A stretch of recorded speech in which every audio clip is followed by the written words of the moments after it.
USSR అంటే United states of Soviet Russia, ఒకప్పటి Russia, అన్ని రాష్ట్రాలతో కూడినటువంటి రష్యా.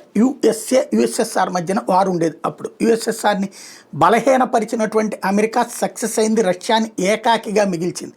ఇప్పుడు మళ్ళీ నిన్న అమెరికా రష్యా యొక్క చర్చలు అంటే పుతిన్ ట్రంప్ చర్చల సందర్భంలో యుఎస్ఎస్ఆర్ అనేటటువంటి పేరుతో కూడినటువంటి షర్ట్లు వేసుకుని వచ్చినటువంటి లావ్రోవ్ చెప్పినటువంటి నేపథ్యంలో అసలు రష్యాలో ఏ ఏ భాగాలు ఉండేవి, అవి ఇప్పుడు ఏ పేర్లతో ఉన్నాయంటే అదే పేర్లతో దేశాలుగా ఉన్నాయి, స్వతంత్ర దేశాలుగా ఉన్నాయి.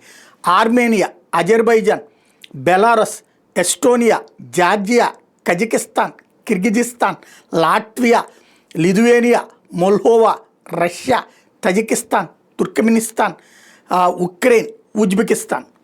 ఇవి ఇప్పుడు ఈ మొత్తాన్ని ఒకటి కిందకి తీసుకురావాలన్నటువంటి ప్రయత్నం. ఇవన్నీ ఒకప్పుడు రష్యాలో పార్ట్లు. వీటిట్లలో ఇప్పుడు 3 వంతులు వెళ్ళి నాటోలో ఉన్నాయి. అది అంటే అమెరికా యుఎస్ఎస్ఆర్ని విడదీసి తన చెప్పు చేతల్లో ఉండే నాటోలో కలుపుకుందనమాట.